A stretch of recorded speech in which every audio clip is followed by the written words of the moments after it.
Welcome to Galactic Grandmother Heart to Heart. My name is April, and my special returning guest today is Solreta Antaria. Solreta is based in Melbourne, Australia, and she is an international psychic and tarot reader. She is amazing. She does personal readings via Zoom around the globe, which I can attest to are fantastic. And she also does her part for the collective consciousness. She does general readings, which she posts on her Facebook and YouTube channel. So check those out. She does kinesiology. She speaks light language.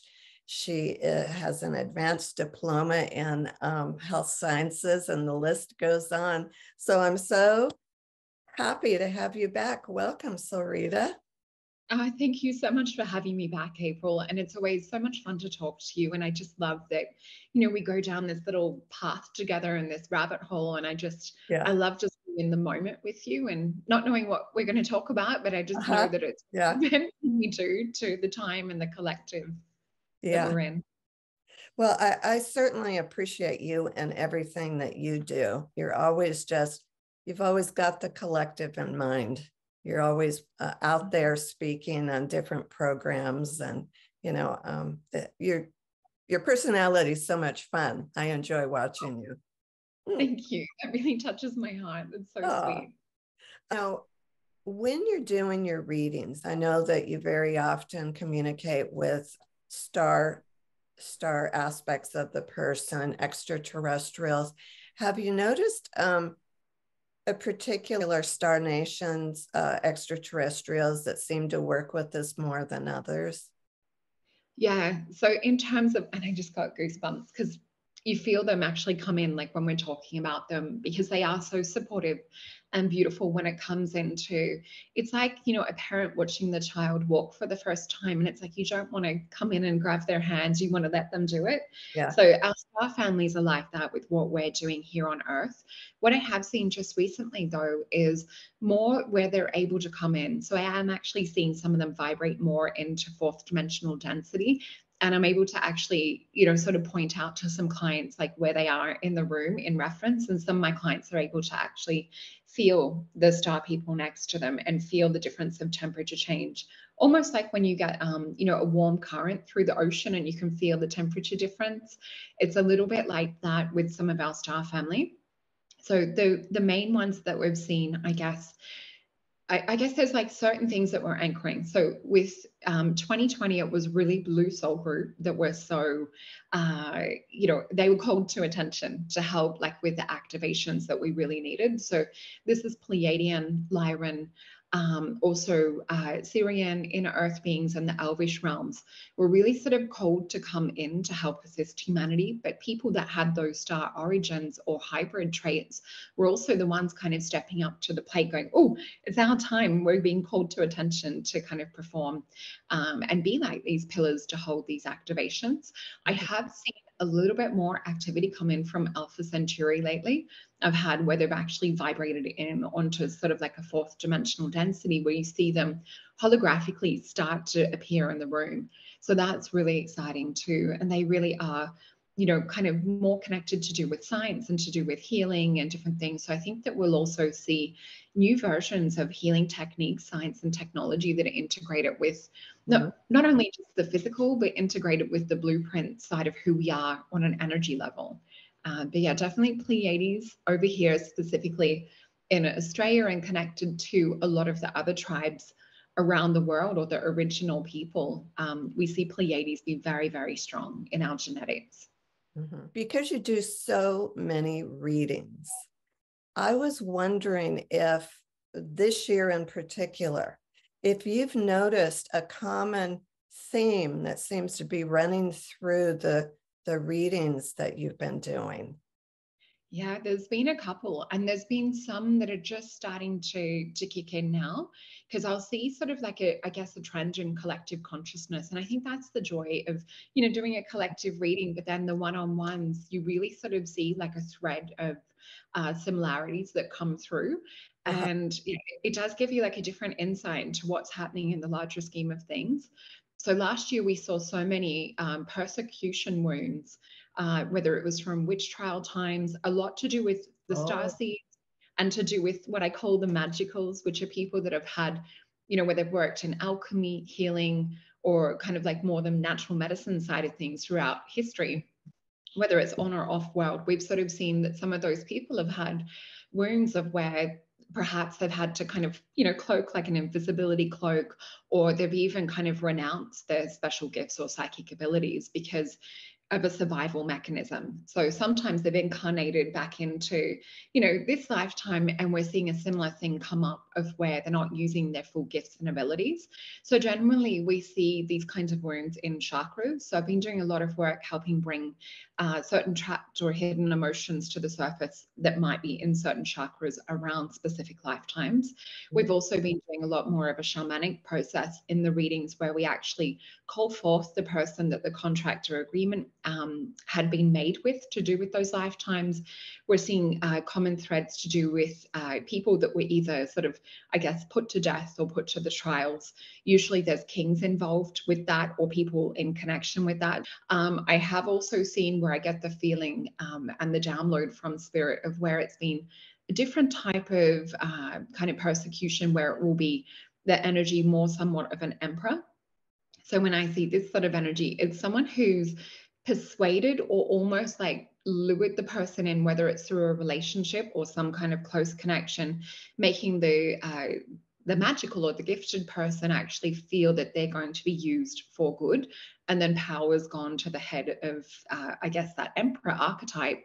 And they've utilized that person or perhaps like imprisoned them to only use their gifts to prosper, I guess, their kingdom or to prosper the ego and the power level. So there's been some people in that I guess, scenario where they've renounced the power because they haven't wanted to help someone prevail in an egotistical power manner or the dark side prevail. So really important in your meditations on a collective level to look into, do I have contracts and agreements in these types of situations or scenarios, whether you guys do it in, a meditation, a one-on-one booking with me, or whether you do it like through hypnotherapy. It is such powerful release work. And you start to see that we're on a quantum level, untangling all these threads that we have connected through these other lifetimes. They're no longer having a vibrational resonance in this lifetime. So we're able to kind of dissolve things that we've not been able to work out on a logical level of, why do I not feel safe to talk about my gifts or to bring them to the surface? But at the same time, on a collective level, we're also seeing where these other off-world star versions of ourselves are reaching out, trying to communicate and encourage and talk about why we're needing to bring the gifts out now. So we are receiving more assistance with that.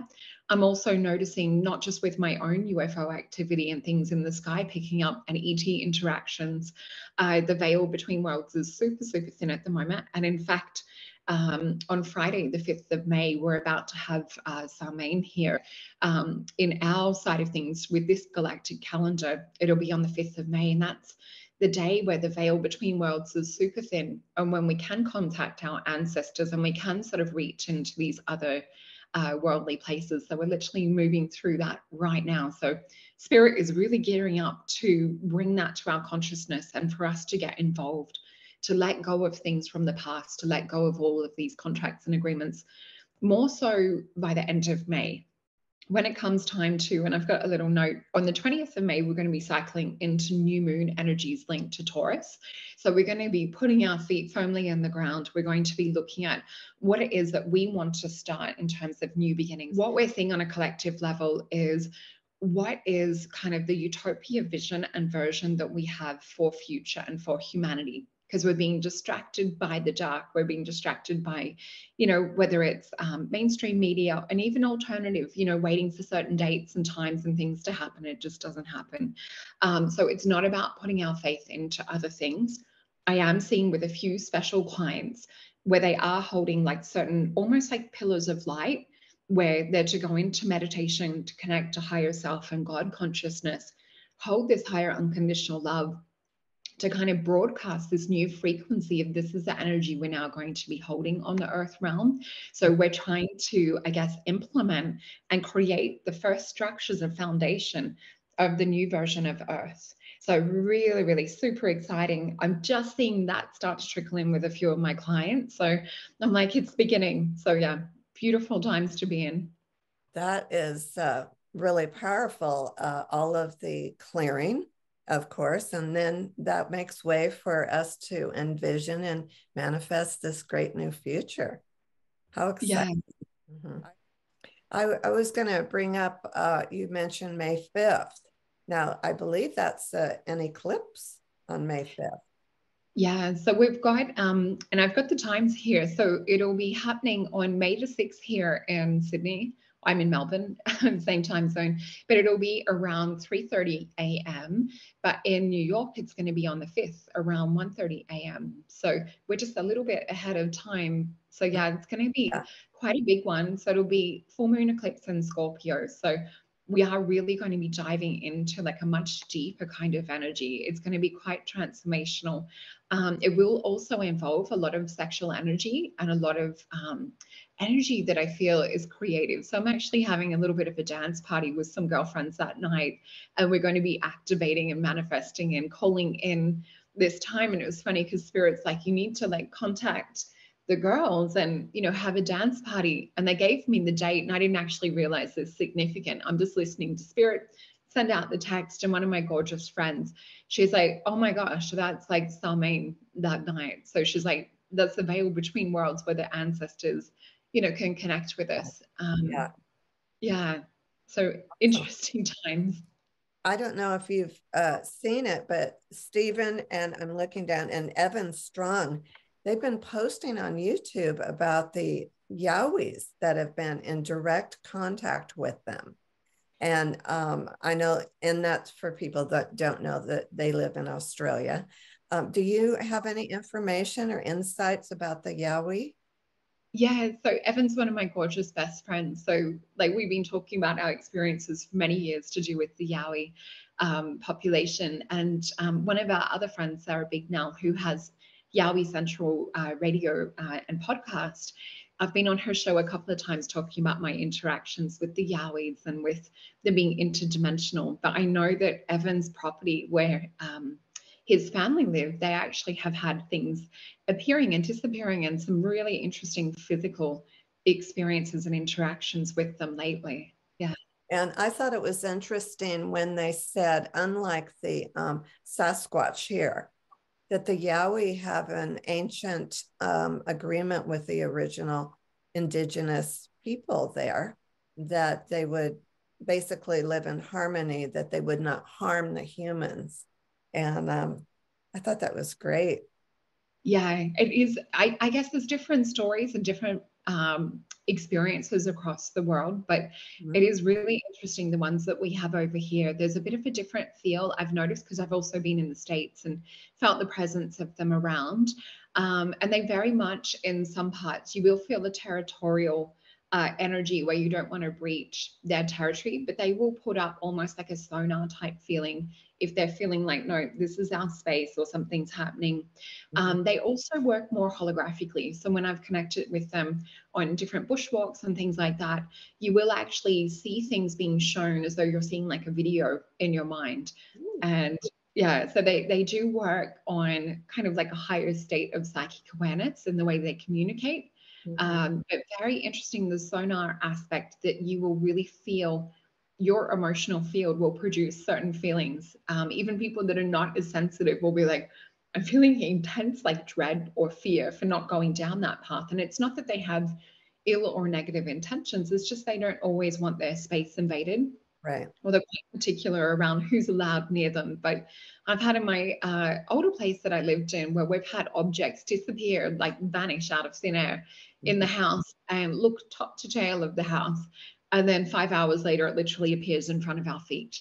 So yeah, they are very, very interesting as a race. You recently came over to our continent, and tell us about that visit. Did you have some special experiences? And I'm sure you had a lot of fun, but did you have any downloads or anything that you'd like to talk about? Yeah, and I think it's still unfolding now, like my interconnectedness and why I went over and everything. So I was super lucky to go over and be invited by Beyond Mystic, the YouTube channel, and my soul family. So I've known Jean-Claude, who runs Beyond Mystic on YouTube for many years now. And yeah, it was to meet him and all of the other girls that are on the YouTube channel. And so yeah, it was just this feeling of going over knowing that it was going to happen and unfold. So I really had to trust in that process because I wasn't sure if I could get out of our country. So everything came into alignment to let me leave because obviously we've been heavily locked down here in Melbourne for on and off for the past couple of years. So yeah, everything was smooth sailing over there. And it was really just such a exploration of putting things out and then they would happen. So the whole adventure and journey I would put out for something and it would manifest. And then so that was an exciting adventure just to watch the magic kind of unfold and happen. And it was really showing me to trust more in when we set things up intentionally, it really, we're just walking into the energy of that. So it's almost like we're experiencing what we set up beforehand, but such super strong connections and soul family ties. And it was like a re-remembering being connected with family in that way. But the other interesting thing that just came up last night, having dinner with my parents, I'd always looked at my grandfather who's crossed over, but he'd always sort of to me looked more kind of native. And he's from America. And, looking at his photos, and he had quite dark skin compared to myself.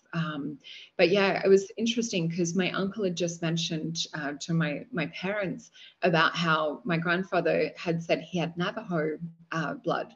And it was interesting because I was researching a little bit more into that because I'd always felt extremely connected to the Navajo tribe, but not known why. Had a lot of past life memories, but didn't know exactly why in this lifetime. Had a feeling, but hadn't really had much confirmed. Anyway, so my uncle had apparently said that, my grandfather used to talk about having Navajo blood and Navajo connections. So that was very interesting because they originated, when I looked online, they originated in Canada and then went down into Arizona and Colorado. And that was my trip I just did. I was in Canada and then felt this extreme pull to go to Arizona. So it was almost like I was sort of tracing a little bit of those connections. And I thought, wow, this is so powerful with the fifth coming up, the veil between worlds and the ancestors really reaching through at this particular point in time that I start to find out a little bit more information on family. And yeah, so it just, the magic's still unfolding. I got to go to Sedona, experience, laying on one of the vortexes there, and it just, you feel that change. I think I did a little video. I haven't popped it up yet, but I talk about my experience of that energy actually rippling through you. And, there was this feeling that comes up, but then this intense calm and kind of bliss feeling after you're on the vortex that you just carry part of that away with you.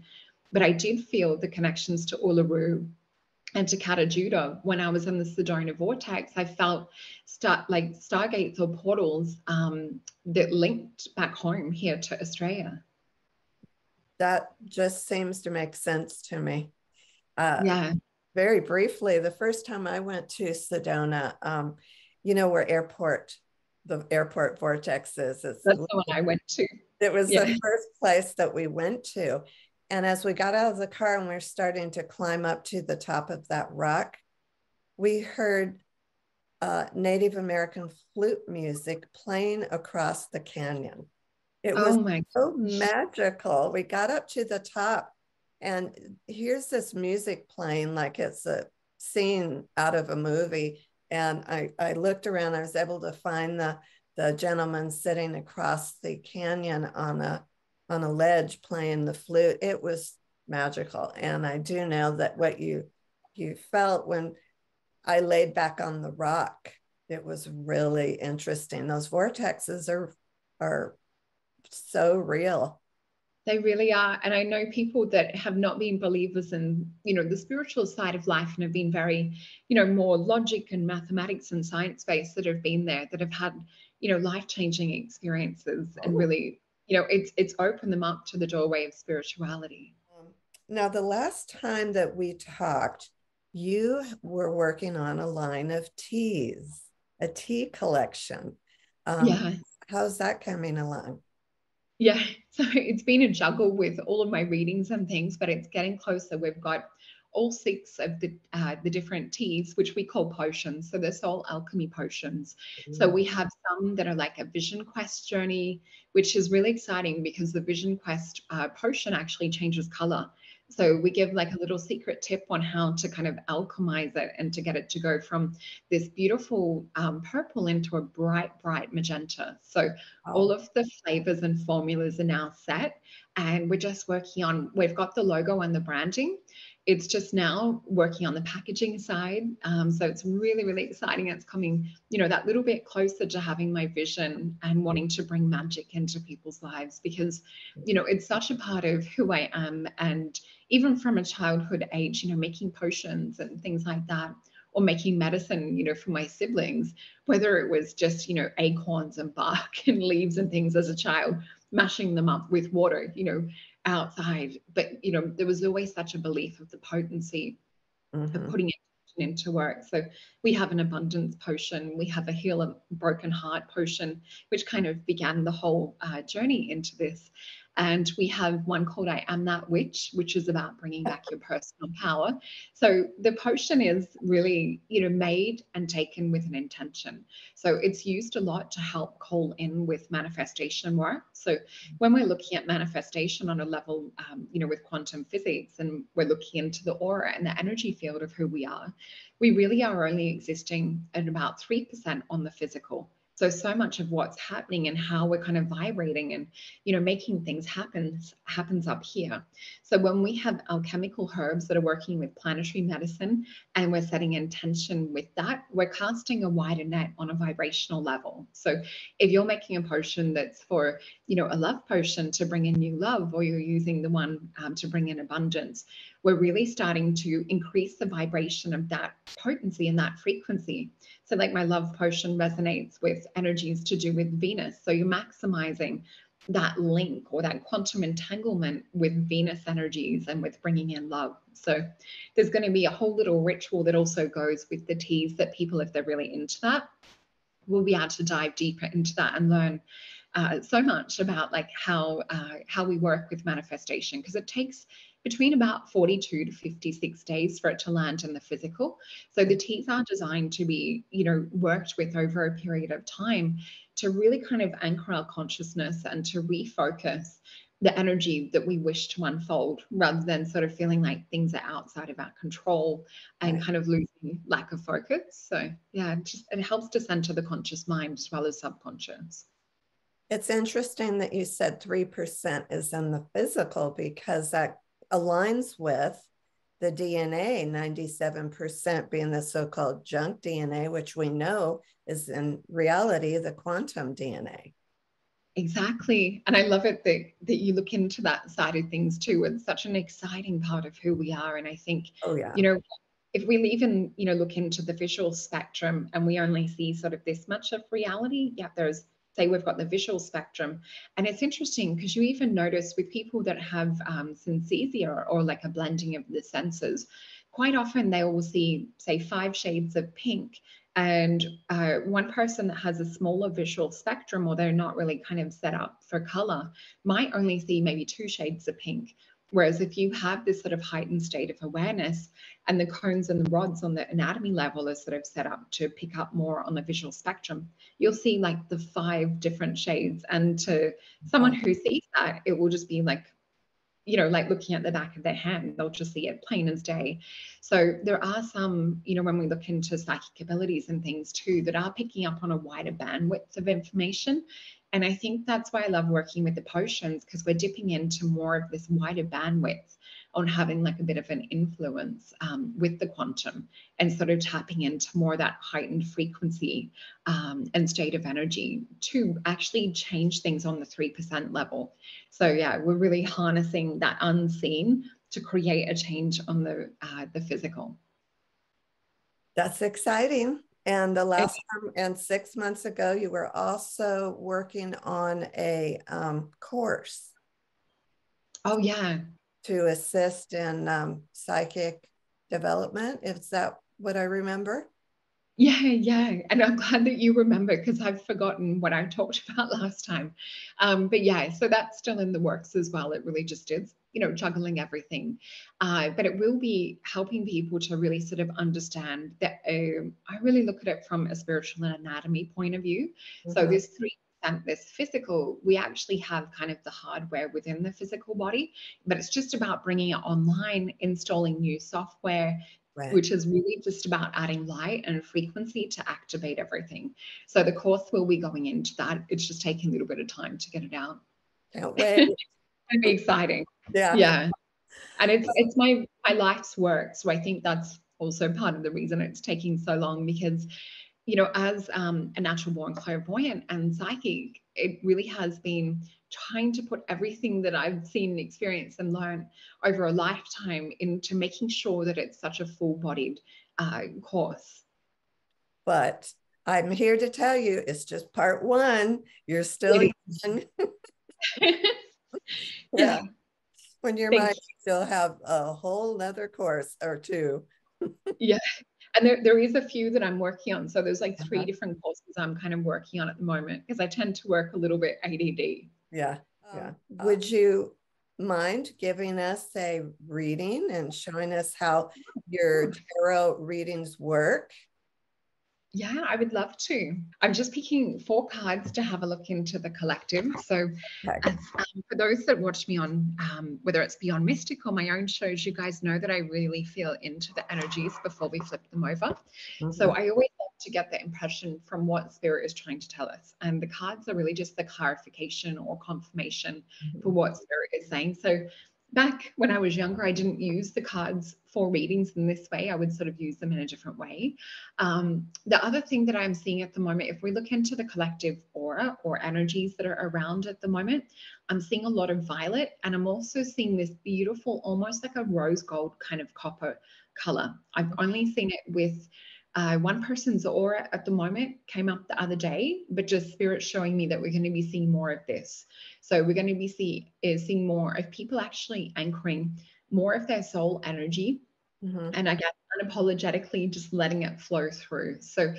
anything we can shift on a confidence level for each individual at the moment is of the most, I guess, utmost importance. So yeah, on a collective level, Spirit really is encouraging us to work on our confidence. But I'll just feel into what I'm seeing with this. And it's interesting. I'm actually seeing some mantis beings is the first thing that I see come up. They don't often come up like to do with the collective, but when I see them come up in an individual read, and you'll have negative and positive stories about lots of the different groups, I only tune into those that have our best and highest good at heart, or those that love us unconditionally. And it's a question I'll ask 3 times, when connecting to them, I'll ask, and any trickster type energies will quickly reveal who they are. So it is like about working with only beings that have that highest loving intention. Always set up protection before you do any meditation work too. So with the mantis, they work more with like hybrid programs, genetics, telepathic training.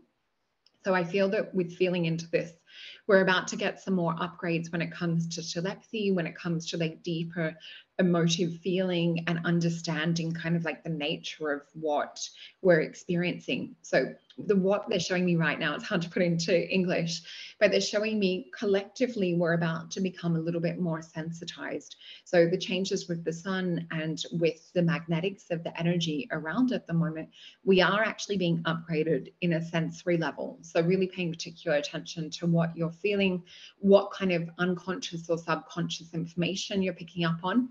I'm just being shown like a little psychic antenna, and they're showing me it's like it's vibrating or going like a little satellite receiving information. So they are actually trying to work with us and really help us to understand our psychic abilities, our gifts, and our tools. So I'll flip this over and we'll see what we have. So this is really interesting because it talks about in the cards that we've got that we actually have used them in other lifetimes as well. So what we've got at the moment is the suppression of our gifts and abilities. We've got Oh, 5 of yeah. discs, yeah, with the Princess of Wands. So we have literally been shut down and forced into a suppression. Now, this is Taurus energy and Mercury. So we're kind of been overthinking, and kind of, we know that we have these kind of higher functions, but there's something that sort of kept us almost like in an imprisonment type force. We also have with the Princess of Wands, we see that she has this beautiful intention with bringing the sun, illumination, and warmth to the world. So she has the highest of aspirations. We also see these beautiful Magdalene type roses here as well that represent that unconditional love, on a collective consciousness level. This is Aries as well. So usually that is the first one out of the gate in terms of, astrology or zodiac signs.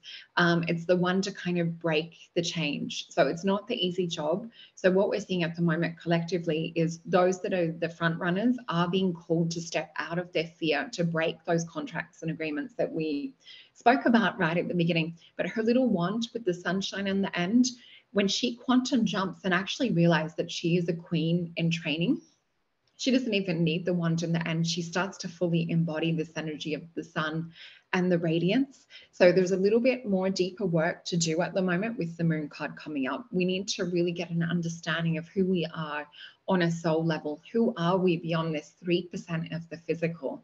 So Right. ETs are really working with us at the moment to help us remember, because this also represents, that we have done it before. It's also representative with the little scarab. And when we look at the hieroglyph of the scarab, the circle with the T sort of shape at the top is exactly the same as the sagittal sutures on the skull. So it's about taking something from the subconscious, the hidden realms, and bringing it up into full radiance of the sun. So it gets birthed through these gates of wisdom called Bina. And then we have the six of disc, which is success. And there's that gorgeous little rose in the middle. And Yes. Yes. That's yeah, a so powerful card, isn't it? it really is, with the six of disc, and it's Taurus energy with the moon, which we saw, this struggle. And it's interesting because this is so specific to this month, and, and you're a gorgeous Taurus as well. So interesting that this is coming up, because our next new moon will be in Taurus as well. So this is all new beginnings. It's going to be where we're heading from. Around this full moon in Scorpio, we're going to be focused on South Node, letting go of this past. So this is totally reflecting where we're at the moment, and we're moving towards this new moon energy where it's new beginnings. It's North Node. We're all going to know, or have a inkling, or some will be full-bodied kind of knowing sense of why we're here on Earth in this lifetime, in the here and now.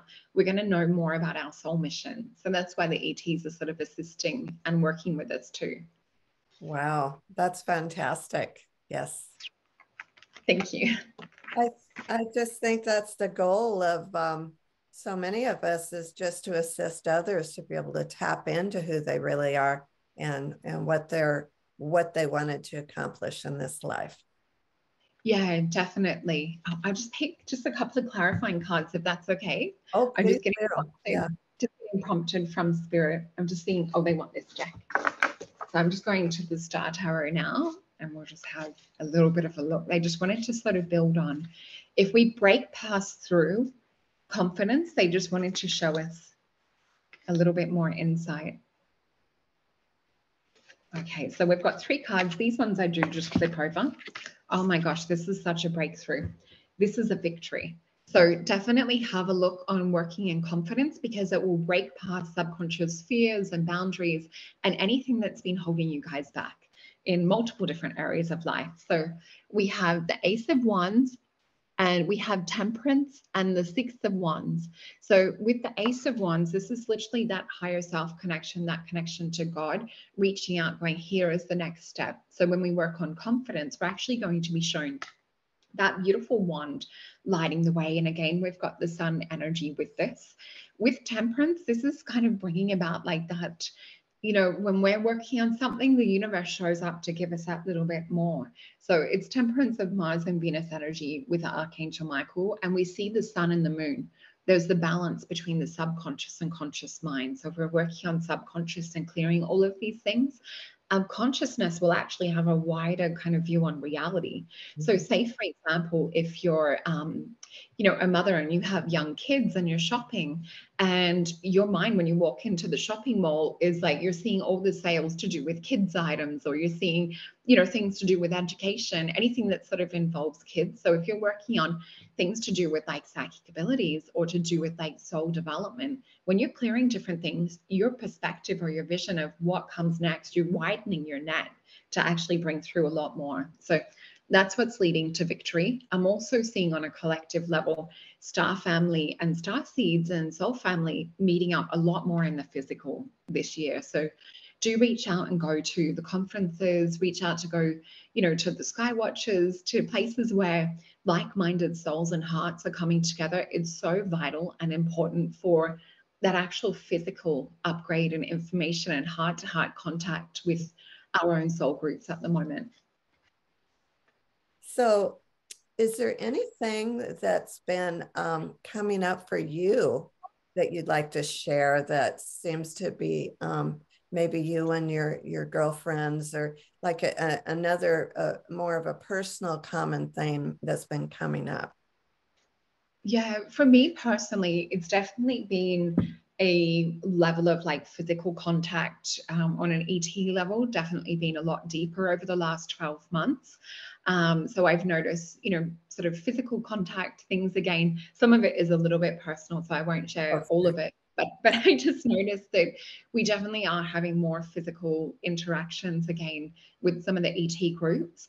So I think that it is also about activating different codes and different things that we have within our DNA. So we are being like really pushed to catch up. The other thing that I'm also seeing too is in terms of where our guides, like spirit guides and, ET star brothers and sisters that are assisting us from just outside the veil, I do see their hand kind of dipping more into this realm at the moment. They are actually, because we've reached a certain level of development, and I know it's hard to see, in the current state of the collective of the world as a whole, and what we see in the mainstream media, but those that are working on spiritual development and really kind of understanding who they are, why they're here, we're actually seeing a lot more galactic and ET spirit guide help at the moment, because they were really sitting back, almost like if we're thinking about like a basketball or a baseball game. They'd done the coaching work, we'd done like all the game plays and things. They were sitting back to let the grand final happen, to let the final game go down, and now they're able to kind of step in as well. So we have reached a certain state of development in terms of like ET interaction and things. I do see still that, I guess, separateness of the two different stories going on, because Earth really is a place of duality. The other thing that I've also noticed is interaction with some of the Vedic beings. So some of the ancient stories to do with like the Vedic or the Indian culture with the blue beings and that, I do see them pop in a little bit more. And it's really interesting because they have so, I'm trying to think of the word in English. They're able to really project almost like a video image in your mind where it takes over what you're actually seeing on the physical for just 1 or 2 moments. So pay attention to different downloads and visions that you're getting.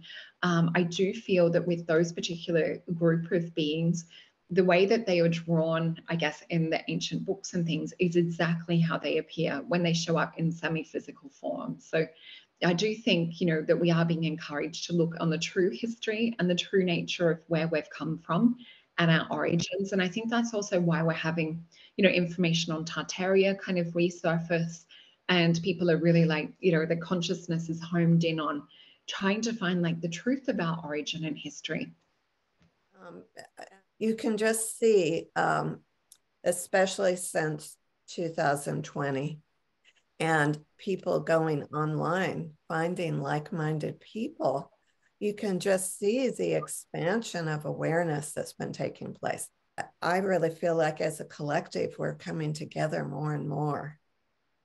Yeah, I definitely agree with that. And it's interesting, you can feel it. I mean, for me, having been awake to this for, my whole life, sort of knowing starseed and, or some might say like an indigo or whatever, just knowing, that I'm different and that I sort of operate on a different level. And it was interesting, I was having a conversation with someone the other day, And you know when you're around others that are of the same sort of kind. So Mhm. you can tell when you're talking to other starseeds or ETs and that, and they might not have the language to describe it, but you can sort of say, you can kind of point it out and just, say you've always had things that are different or kind of paranormal experiences and that happened to you. You've always felt out of place, or perhaps that Earth is not your first home. And it's funny when you have it in the physical, they're like, how did you know that? I had an experience the other day talking to someone, and because we are kind of living in a simulated reality, what's interesting is when we interact with others of our kind, the simulated reality version kind of starts to glitch and break down. So we were standing outside in, just in the yard, and I could see even the trees and that start to blink in and out, and it was like we were just standing in the middle of space. So and because of me doing this work for so long, I'm pretty confident in saying to someone what's happening. And I didn't describe everything, of course, like what I was seeing break down around, but we really are being brought into this beautiful alignment with other souls that are like-hearted and like-minded at the moment. And we will start to see more glitches and breakdowns and confirmation that we are actually kind of living more in a simulation. So yeah, super exciting. I've noticed it with the time, the linear time. When I am in my creation mode, of course, that's pretty common that people will lose track of time. It's just I've noticed that we are, or I am, seem to be creating my own time.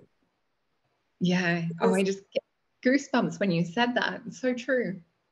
Yeah. So, I mean, we are creating our own bubble of reality, obviously.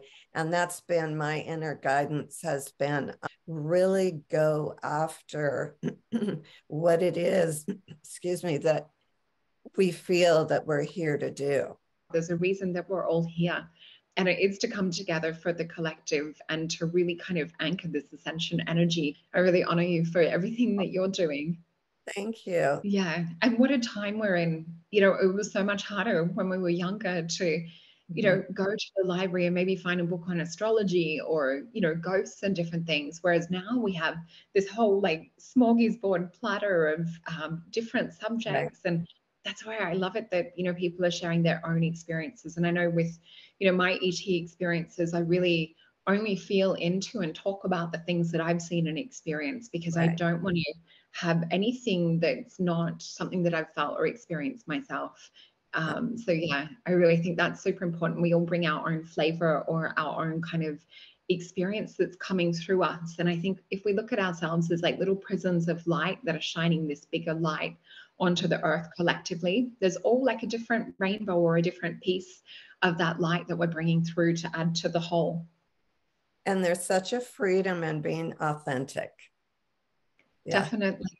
Yeah. Yeah. And it feels amazing. Yeah. Well, thank you, my dear. I'm looking forward to getting you on again. I And would love. I always enjoy our conversations so much. Thank you for just being you and doing everything you do. I really appreciate you. Thank you so much, April. And I just love and adore you. And I'm so I excited to see you doing what you're supposed to be doing. So thank you for having me on. Thank you. And you have a wonderful day or evening, whatever it is over there across the planet for me. Thank you. And thank you to your viewers as well. We really appreciate you guys tuning in and being part of this collective experience. All righty. Bye bye. Bye.